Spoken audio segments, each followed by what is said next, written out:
meaning welcome, good health, and peace in God. Throughout our presentation, Camper will present you what each letter in Gullah means. But first, I'm going to call Naila. She has something to share with us.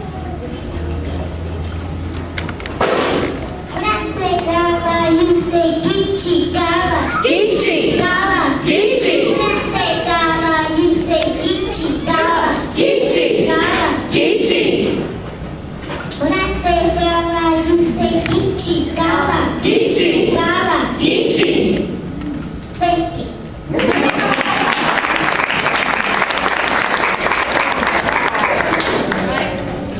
Next, I'm going to start with my friend over here. My name is Naila Salima. G is for the Gullah Nation of South Carolina.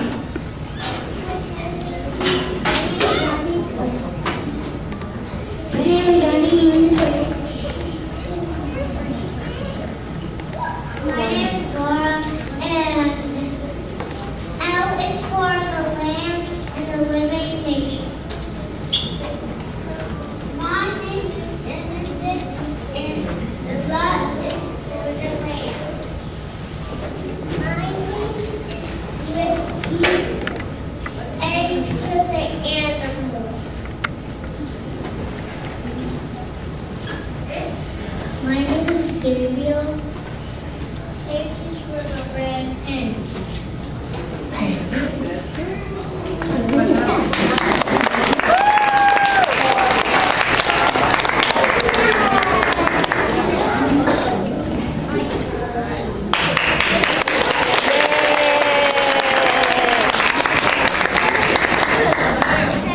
All right, parents. Our next we're gonna ask both students how many things they know about the Gullah culture or the Gullah nation. They've been learning so hard and they've been working so hard. My first question is, friends, do you know where the Gullah nation lives? One, two, three. They know.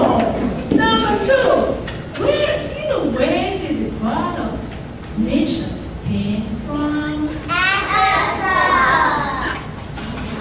And the third question is, do you know what food the Gullah people love? What is it? Thank you. Now the next activity, we're going to count in Gullah from 1 to 10. All right.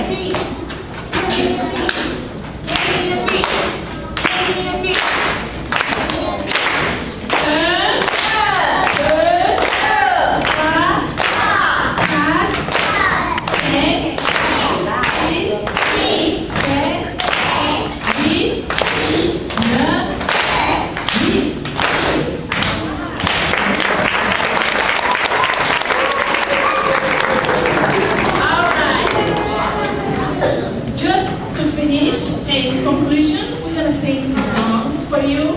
It's going to be a little funny song. The word we're going to use in this song are come by here, the tortoise, A is spider, and father pick up in front. So, one, are you ready, friends? Okay.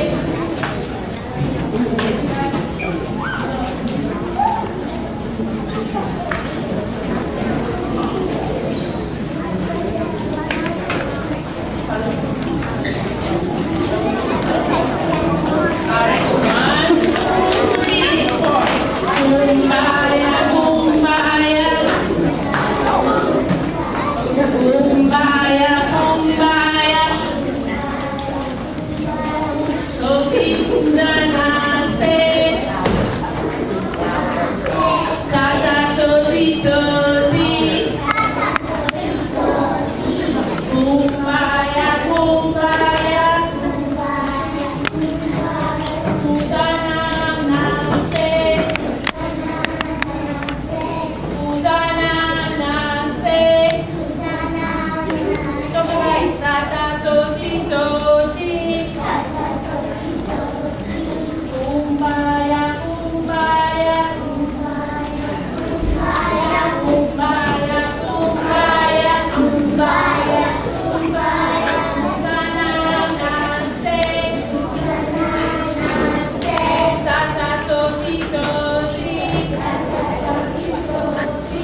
Shantae help us this week as well. So as you can see, our Gullah Islanders are wearing their indigo red grapefruit tie-dye t-shirts that we did this week. Aren't they beautiful? Able to tie-dye their own shirt and get to see the results from it. Just one of the crafts that we did at the Gullah. People still do now. We wove baskets this week. We also made our own quilts, and we had lots of folk tales. Just one today about the little red hen. But right now, my Gullah Islander is going to tell you what area did we study this week? Gullah. That's right, the Gullah. And there are 4 states where you can find the Gullah region in the United States. What 4 states do you find the Gullahs in?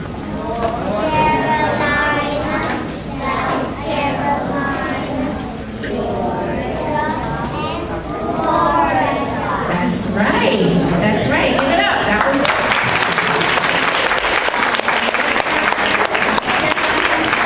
in Florida. And the Gullah area is located along the coast. What does it mean if you're along the coast? Water. That's right. You're near the water. Exactly. At the edge of the land. And we have a song that we're going to need some crowd participation on. It was mentioned from our last class that came before us in regards to it, Yoruba Tales and a song that welcomes you. So everyone, I think, might know this song. It's Gullah Geechee. And so we're going to need some participation. We have a dance, and we definitely have some singing. So parents and audience, are you ready to participate with us?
red hen story when you were little?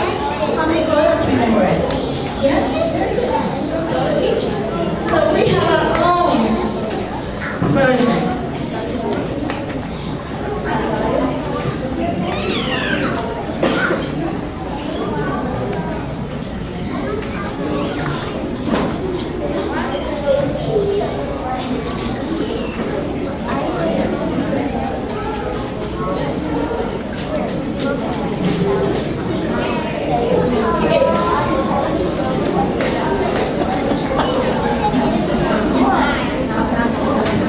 Okay, here we all ready? And the ones who are not a character, Ezekiel, would you like to just pick one, Mama Rihanna? And my Mama Rihanna. Here we go. Little red hen, are you ready?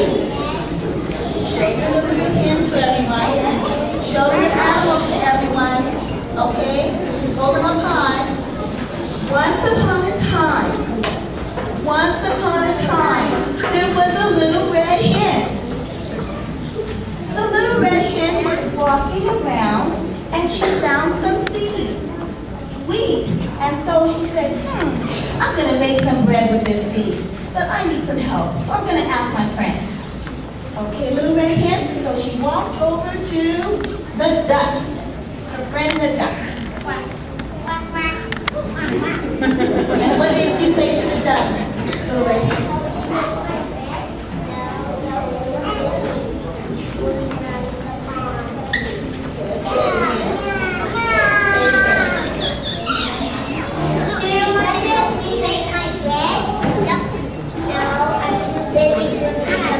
So then the little red hen said, I guess I do it all by myself. oh. So then the little red hen said, well, maybe I'll ask my friend the cat.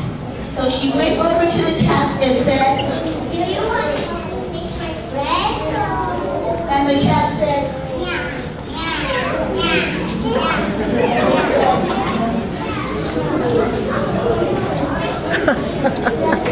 so the little red hen said, I can do all by myself. oh. Well, then she thought again and said, maybe I'll ask my other friend. This was the last hen, Mother Red Hen. And she went over to ask the dogs. And the little red hen said, Do you want to help me make my bread? and the dog said, I'm too busy. I'm taking my tail. Did you hear? I'm too busy chasing my tail. I'm too busy chasing my tail. So the little red hen, I can do all by myself. so the little red hen made the bread all by herself, and she ate it how, class? All by herself. Good job. Thank you.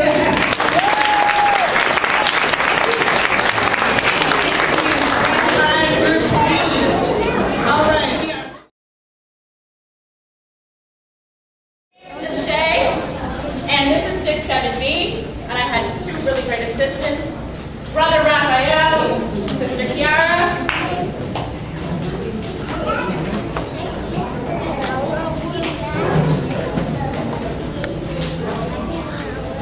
And we're ready to go.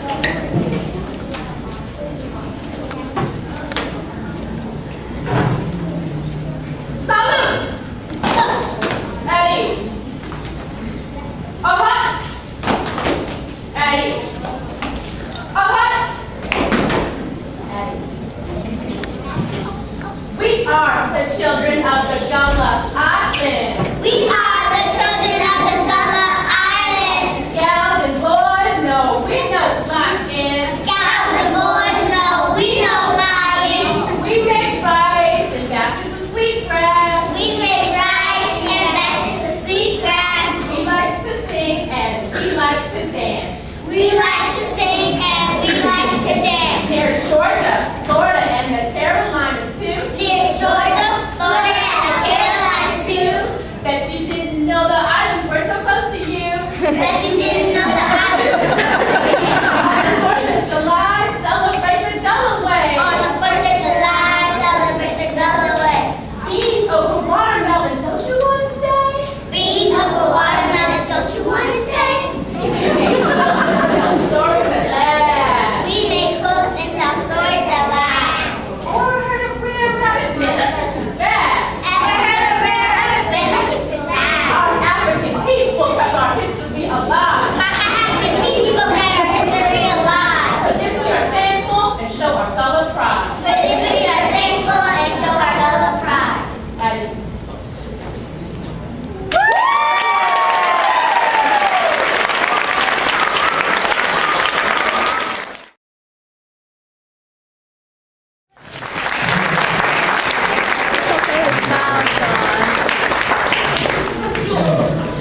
my hen group would like to answer.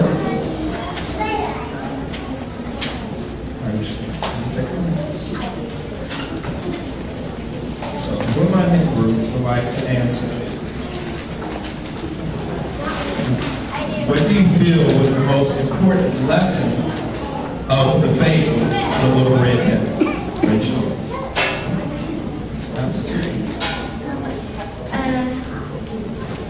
The important lesson is that she baked a cake, but she baked the bread, and all her friends didn't want to help her. So she decided to go back to her home and do it by herself. That's definitely very important lessons. Was there anything else anyone else wanted to add? Not yet. So, another question is,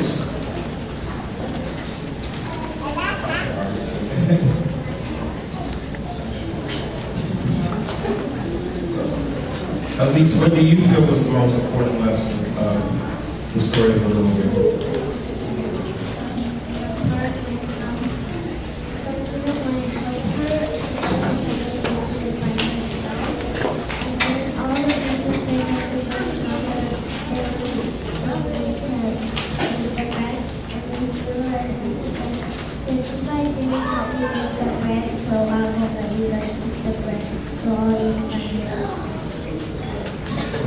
So we learned, for the most part, that one of the most important things about that story was that sharing is very important, correct? Hello, Henry? We learned that one of the most important things about that story was that sharing is very helpful, especially when you're doing something like baking bread, right? Right. So another thing that we worked on was we learned a lot about quilts. We went to the Anacostia Museum. We saw actual quilts. We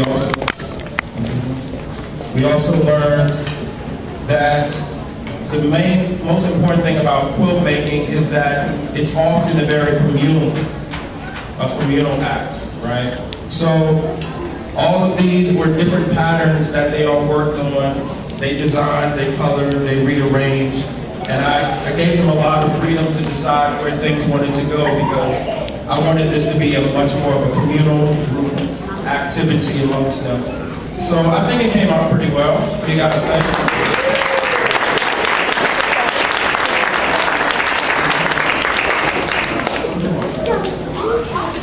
So, can any of you, hold on, let's see, Brian, can you tell everyone where the quilt making craftsmanship comes from, pretty well, the people where they're located?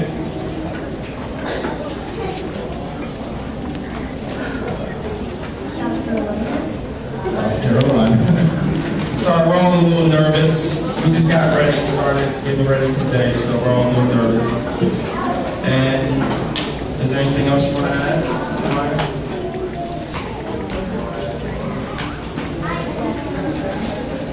Anyway, we're a little nervous, but this is our lovely quilts. I hope you all enjoy it. Parents, group 617, we're going to take a group picture of the quilts and we're going to be sending it home with you guys. You want to add one more thing about the quilt? The little red hen. Okay. When the little red hen asked the Lord to help make bread, he said no.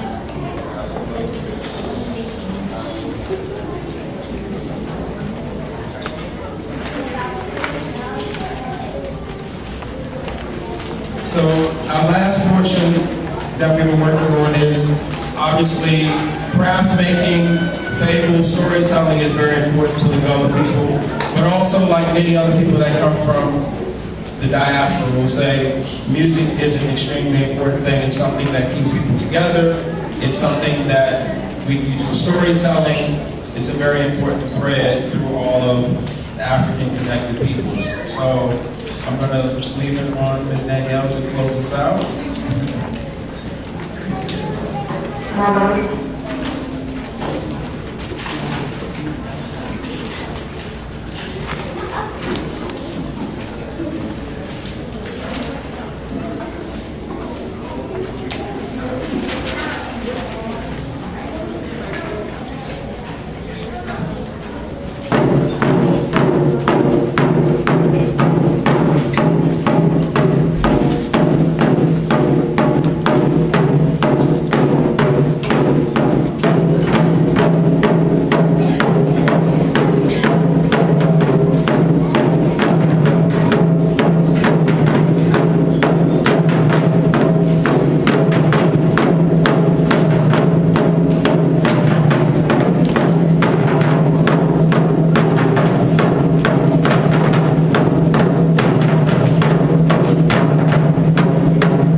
It all started in Africa. We had the first library, universities, tribes, kingdoms, and civilization. And we were blessed with nature. We sure were. Lots of sun, water, and rain, making rich, fertile soil. Rice. Rice. Cocoa. I love chocolate. Coffee. My parents drink coffee every day. Maize. Banana.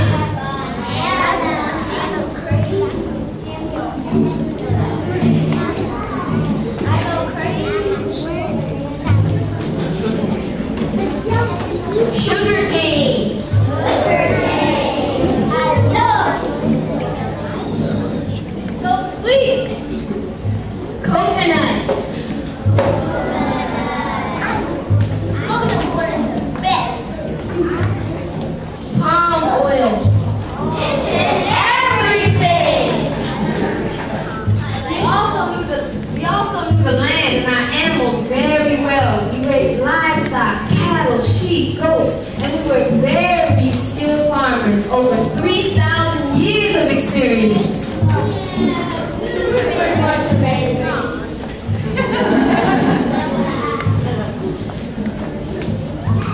And then,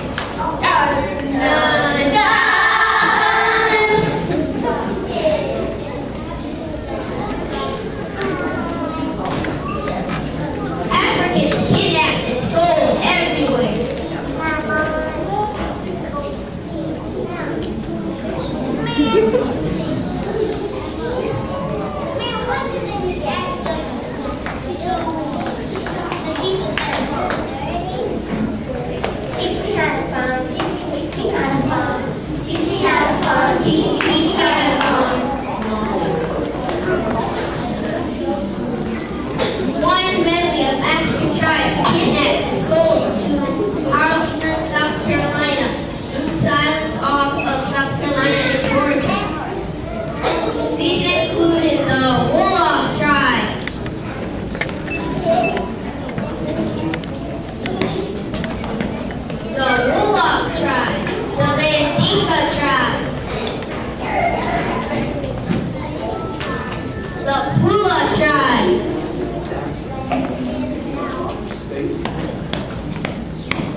of many the Geechee tribe, all of the Rice Coast, and many from the Gold Coast, Calabar, Congo Republic, and Angola. Take a bow.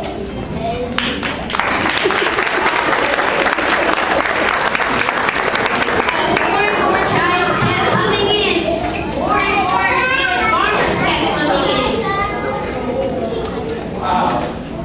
These guys sure know how to cultivate rice. We need more Africans. More!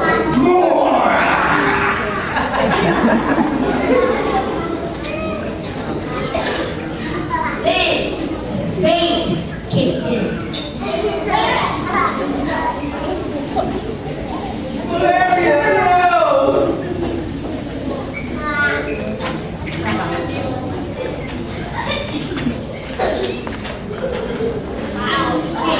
African ancestors, because we were immune.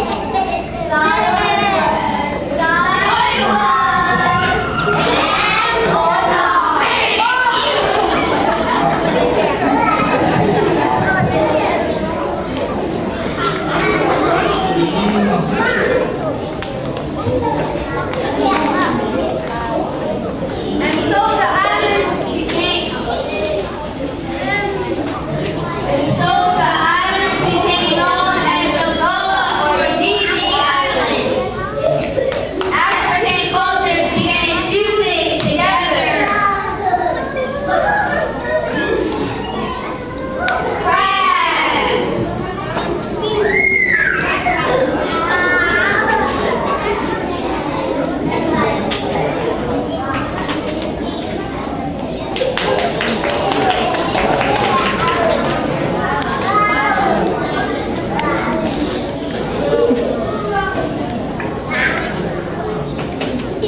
music.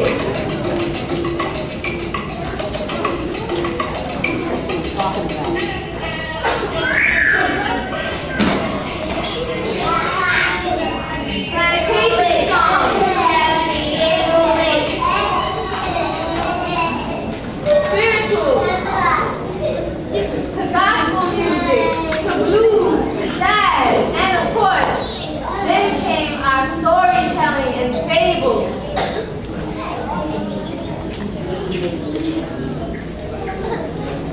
Y'all remember the story of Old Cootie? On the old hazel plantation.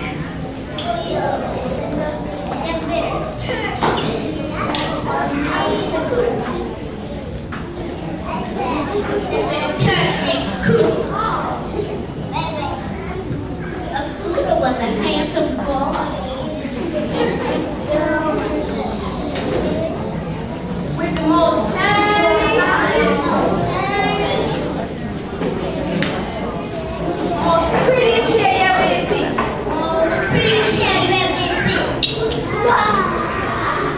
We had sports and fishing, arts. After hundreds of years of preserving African traditions, our Gullah people were in danger. Our Gullah people were in danger. Enough of this Gullah stuff. Let's build a resort here. It's the best. Which means we are in danger of losing the missing link to our lost culture and history. So what do? We give them malaria. No.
West Africa.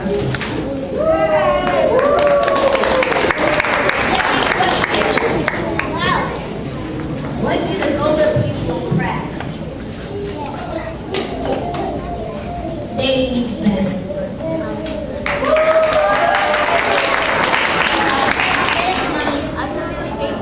What music style did they create?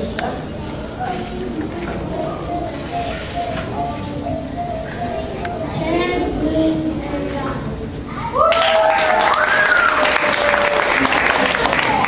What tribes did they come from?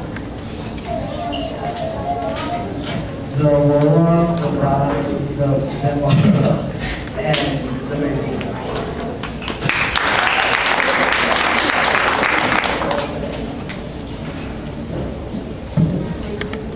What drove away the malaria from the mosquitoes?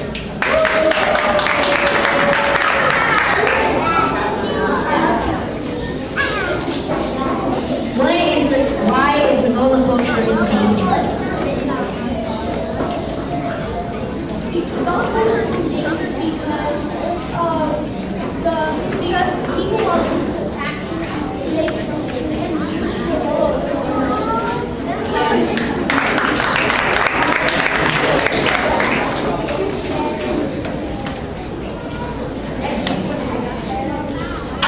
How are the Gullah people affected by capitalism?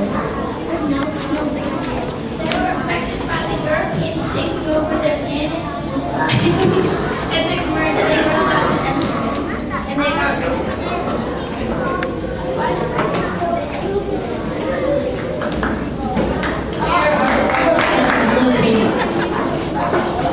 In between Wilmington and Jacksonville.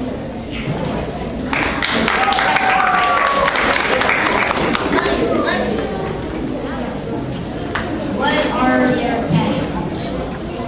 Their cash crops